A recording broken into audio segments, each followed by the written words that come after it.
ರಾಜ್ಯ ದೇಶದಲ್ಲಿ ಒಂದು ಕಡೆ ಇಂಜಿನಿಯರಿಂಗ್ ಕೋರ್ಸ್ ಅಧ್ಯಯನ ಮಾಡಿದವರಿಗೆ ಉದ್ಯೋಗಗಳೇ ಸಿಗ್ತಾ ಇಲ್ಲ. ಜಾಗತಿಕ ಮಟ್ಟದಲ್ಲೂ ಕೂಡ ಐಟಿ ಹಾಗೂ ಟೆಕ್ ಕಂಪನಿಗಳು ಉದ್ಯೋಗಿಗಳಿಗೆ ಲೇ ಆಫ್ ನೀಡ್ತಾ ಇದೆ. ಈ ವರ್ಷದ ಮೊದಲಾರ್ಧದಲ್ಲೇ 1 ಲಕ್ಷ ಉದ್ಯೋಗಿಗಳು ವಿವಿಧ ಕಂಪನಿಗಳಲ್ಲಿ ಉದ್ಯೋಗ ಕಳ್ಕೊಂಡು ನಿರುದ್ಯೋಗಿಗಳಾಗಿದ್ದಾರೆ. ಹೀಗಾಗಿ ಇಂಜಿನಿಯರಿಂಗ್ ಕೋರ್ಸ್ಗಳಿಗೆ ಅಡ್ಮಿಷನ್ ಆಗುವ ವಿದ್ಯಾರ್ಥಿಗಳ ಸಂಖ್ಯೆಯಲ್ಲೂ ಕುಸಿತವಾಗಿದೆ. ನಮ್ಮ ರಾಜ್ಯದಲ್ಲೂ ಕಳೆದ ವರ್ಷ ಕೆಲ ಕೋರ್ಸ್ಗಳ ಸೀಟುಗಳೇ ಖಾಲಿ ಉಳಿದಿದ್ವು. ಹೀಗಾಗಿ ಈಗ ಬೇಡಿಕೆ ಇಲ್ಲದ ಇಂಜಿನಿಯರಿಂಗ್ ಕೋರ್ಸ್ಗಳ ಶುಲ್ಕಕ್ಕೆ 50% ವಿನಾಯಿತಿ ನೀಡುವುದಕ್ಕೆ ರಾಜ್ಯ ಸರ್ಕಾರ ನಿರ್ಧಾರ ಮಾಡಿದೆ. ಈ ಬಗ್ಗೆ ಗೆಜೆಟ್ ಅಧಿಸೂಚನೆಯನ್ನು ಹೊರಡಿಸಿದೆ. ರಾಜ್ಯದಲ್ಲಿ 5 ಇಂಜಿನಿಯರಿಂಗ್ ಕೋರ್ಸ್ಗಳಿಗೆ 50%ಕ್ಕಿಂತ ಕಡಿಮೆ ಅಡ್ಮಿಷನ್ ಆಗಿದೆ. ಆ 5 ಇಂಜಿನಿಯರಿಂಗ್ ಕೋರ್ಸ್ಗಳಿಗೆ 50% ಶುಲ್ಕವನ್ನು ವಿನಾಯಿತಿ ಮಾಡಲಾಗಿದೆ.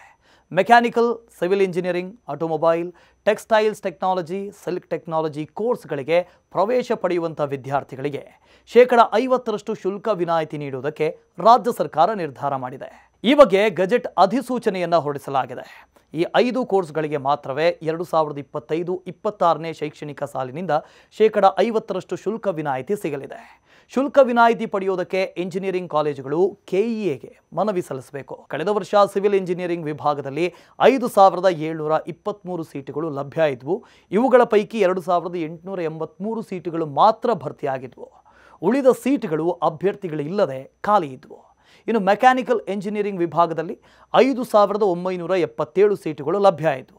ಇವುಗಳ ಪೈಕಿ 2783 ಸೀಟುಗಳು ಮಾತ್ರ ಭರ್ತಿಯಾಗಿದ್ವು. ಆದರೆ ಬೇಡಿಕೆ ಇರುವ ಇಂಜಿನಿಯರಿಂಗ್ ಕೋರ್ಸ್ಗಳ ಶುಲ್ಕ ಹೆಚ್ಚಳ ಮಾಡಿ ಉನ್ನತ ಶಿಕ್ಷಣ ಇಲಾಖೆ ಆದೇಶ ಹೊರಡಿಸಿದೆ. ವಾಸ್ತುಶಿಲ್ಪಶಾಸ್ತ್ರ ಸೇರಿದಂತೆ ಕೆಲ ಕೋರ್ಸ್ಗಳಿಗೆ 7.5% ಶುಲ್ಕವನ್ನು ಖಾಸಗಿ ಕಾಲೇಜುಗಳಲ್ಲಿ ಹೆಚ್ಚಳ ಮಾಡಲಾಗಿದೆ. ಸರ್ಕಾರಿ ಕಾಲೇಜುಗಳಲ್ಲಿ 5% ಶುಲ್ಕ ಹೆಚ್ಚಳ ಮಾಡಲಾಗಿದೆ.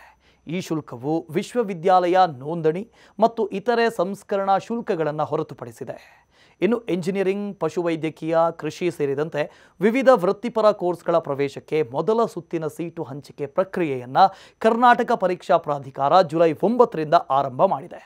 ಯಾವ ಕಾಲೇಜು ಬೇಕು ಅಂತ ಆಪ್ಷನ್ ಆಯ್ಕೆ ದಾಖಲಿಸುವುದಕ್ಕೆ ಜುಲೈ 15ರವರೆಗೆ ಕಾಲಾವಕಾಶ ನೀಡಿದೆ.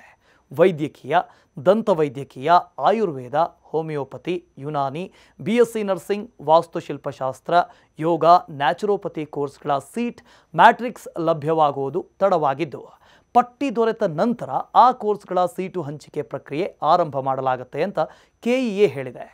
ಮೊದಲ ಸುತ್ತಿನ ಸೀಟು ಹಂಚಿಕೆಯ ಅಣಕು ಫಲಿತಾಂಶವನ್ನು ಜುಲೈ 19ರಂದು ಪ್ರಕಟಿಸಲಾಗಿತ್ತು. ಇನ್ನು ಆದ್ಯತೆಗಳನ್ನು ಅದಲು ಬದಲು ಮಾಡಿಕೊಳ್ಳೋದಕ್ಕೆ ಜುಲೈ 22ರವರೆಗೆ ಕಾಲಾವಕಾಶ ಇರುತ್ತೆ. ಜುಲೈ 25ರಂದು ಅಂತಿಮ ಸೀಟು ಹಂಚಿಕೆ ಫಲಿತಾಂಶ ಪ್ರಕಟಿಸಲಾಗುತ್ತೆ ಅಂತ ಕೆಇಎ ಹೇಳಿದೆ. ಮತ್ತಷ್ಟು ಇಂಟ್ರೆಸ್ಟಿಂಗ್ ಕಂಟೆಂಟ್ಗಳಿಗಾಗಿ ನ್ಯೂಸ್ ಫಸ್ಟ್ ಎಜುಕೇಷನ್ ಚಾನಲ್ನ ಸಬ್ಸ್ಕ್ರೈಬ್ ಮಾಡಿ.